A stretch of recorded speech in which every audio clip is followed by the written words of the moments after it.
शायद हिमाचल राज भी बड़े प्रसन्न हैं, सब कुछ चल रहा है बढ़िया आनंद पूर्वक। कुछ दिनों बाद नारद जी का आगमन होता है। नारद कौन? नारद, जिसकी बात कभी भी रद्द ना हो, वही नारद हैं। तो नारद जी आए, नारद जी पहुंचे, सभी ने सम्मान किया, बैठाया। ऋषि आए हैं, महात्मा आए हैं, बैठाते हैं, कुशल मंगल पूछते हैं। और बेटी के जन्म लेते ही सबसे पहली चिंता माँ बाप को होती है कि शादी कैसे होगी। और शादी की चिंता क्यों? क्योंकि जो अमीर हैं वो तो चलो दहेज दे देंगे, पर जो गरीब हैं, जो साधारण मनुष्य हैं, वो कहाँ से उतना धन लाएं। और जो धन लेते हैं वो खुद ही दरिद्र होते हैं। बेटी की शादी होती है तो माँ बाप अपनी खुशी से उसको कुछ ना कुछ देते ही हैं। और उसने अपने जिगर के टुकड़े को, जिसको 25-30 सालों तक पाला पोसा, उसकी एक एक जिम्मेदारी निभाई, उसको सौंप दिया। और तुम अभी भी धन मांग रहे हो। जो तुम्हारा वंश आगे बढ़ाएगी, जो तुम्हारे कुल का नाम आगे करेगी, उसके लिए तुम धन में तौल रहे हो। तो हिमाचल राज और माता मैना को भी यही चिंता थी कि मेरी बेटी का विवाह कैसे होगा, दूल्हा कौन होगा। अब नारद जी आए तो सोचा कि क्यों ना लगे हाथ दिखवा लेते हैं। तो नारद जी आए और पार्वती जी का हाथ देखा। नारद जी ने देखा तो सब कुछ अच्छा है, सब बहुत अच्छा है। नाम रखा, नाम उमा अंबिका भवानी, उमा अंबिका भवानी, सारे नामकरण हुए, सारे गुण हैं।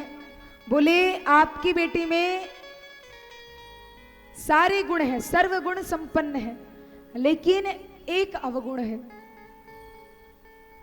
नारद जी कहते हैं वैसे तो दाग चांद में भी होता है, तो एक गुण तो सब है, पर एक अवगुण है। कौन सा? और जिसमें कोई भी अवगुण नहीं, वो कौन? राम कृष्ण, इनमें कोई अवगुण नहीं, ये पूर्ण ब्रह्म है। तो नारद जी कहते हैं एक अवगुण है। कौन सा? नारद जी बताते हैं अगुण अमान मातु पितु हीना, अगुण अमान मातु पितु हीना,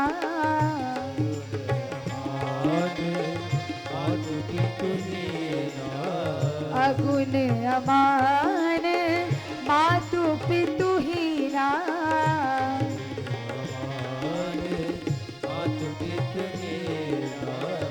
उदासीन सब संशय छीना,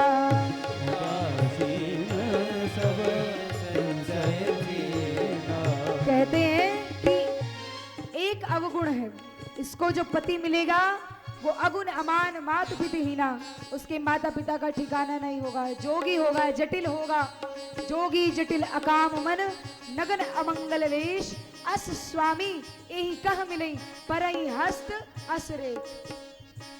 ऐसा पति मिलेगा आपकी बेटी को।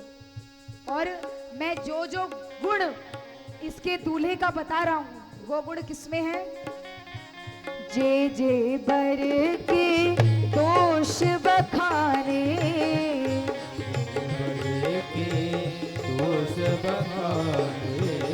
जे जे बर के दोष बखाने,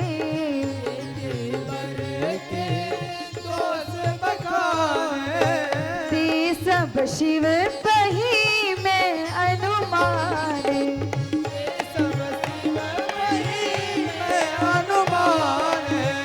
शंभु सहज समरथ भगवाना,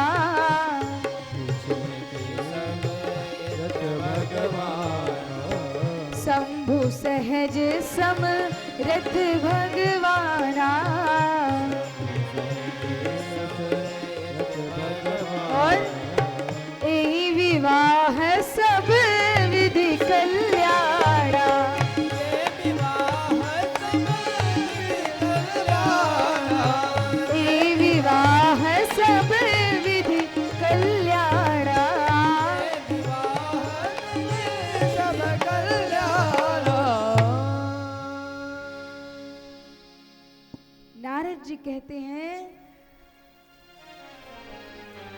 अगुण अमान मातु पितु हीना, इसका पति कैसा होगा? माता पिता का ठिकाना नहीं, बूढ़ा, भगवान का भजन करने वाला, जोगी ऋषि मुनियों की तरह रहने वाला, जोगी जटिल अकाम मन, नगन अमंगल वेश, अस स्वामी यही कह मिलई, पर ही हस्त अस रेख। ये इसके हाथों की लकीरों में लिखा है। अब महाराज जिसकी चिंता थी वही खराब निकला। कोई और अवगुण होता तो चलता, दूल्हे के लिए हाथ दिखाया और दूल्हा ही खराब निकल गया। अब माता मैना और हिमाचल राज को बड़ा दुख होता है कि अरे इतनी नाजुक सी बेटी, फूलों जैसी बेटी, ऐसे कैसे किसी भी दूल्हे के हाथ में छोड़ देंगे। तो नारद जी कहते हैं कि एक उपाय है। तो मैना जी और हिमाचल राज कहते हैं बताइए क्या उपाय है, क्योंकि आपने ये बताया है तो उपाय भी आप ही बताएंगे। तो नारद जी कहते हैं कि जे वर के दोष बखाने, जो जो मैंने दूल्हे के अवगुण बताए हैं ते सब शिव पही मैं अनुमाने, वो सारे के सारे दोष गुण भगवान भोलेनाथ में हैं। और अगर आपकी बेटी भोलेनाथ के लिए तपस्या करे, शंभु सहज समरथ भगवाना, यही विवाह सब विधि कल्याणा। अगर आपकी बेटी भगवान भोलेनाथ की तपस्या करे तो भगवान भोलेनाथ बहुत भोले हैं, सरल हैं, वो जरूर विवाह के लिए मानेंगे। और अगर ये विवाह हो गया तो यही विवाह सब विधि कल्याणा, ये विवाह हर प्रकार से संपन्न होगा, सुखमयी होगा, आनंदमयी होगा। अब यहाँ पर नारद जी कहकर चले गए और उधर नारद जी गए, रात्रि हुई, विश्राम किया। प्रातः काल माता पार्वती उठकर अपने माता पिता से बताती हैं कि आज मुझे स्वप्न में श्वेत वस्त्र में एक संत ने दर्शन दिए और कहा कि वास्तविकता में अगर तुम सच्चे मन से, सच्ची निष्ठा से भोलेनाथ की तपस्या करोगी तो भोलेनाथ तुम्हें अवश्य पति के रूप में प्राप्त होंगे। इसीलिए 16 सोमवार का व्रत किया जाता है। महिलाओं को विवाह ना हो रहा हो या कोई दोष हो, मांगल्य दोष हो, तो वो हट जाए। तो यहाँ पर पार्वती जी की इच्छा को देखते हुए उनके माता पिता आज्ञा दे देते हैं और अब माता पार्वती जी भोलेनाथ की सच्चे मन से, सच्ची श्रद्धा से तपस्या करने के लिए जाती हैं। और माता पार्वती स्वयं श्रद्धा के रूप में है, भगवान भोलेनाथ विश्वास के रूप में है। और जहाँ श्रद्धा और विश्वास है तो वो चाहे कितना भी कठिन काम हो वो होगा जरूर।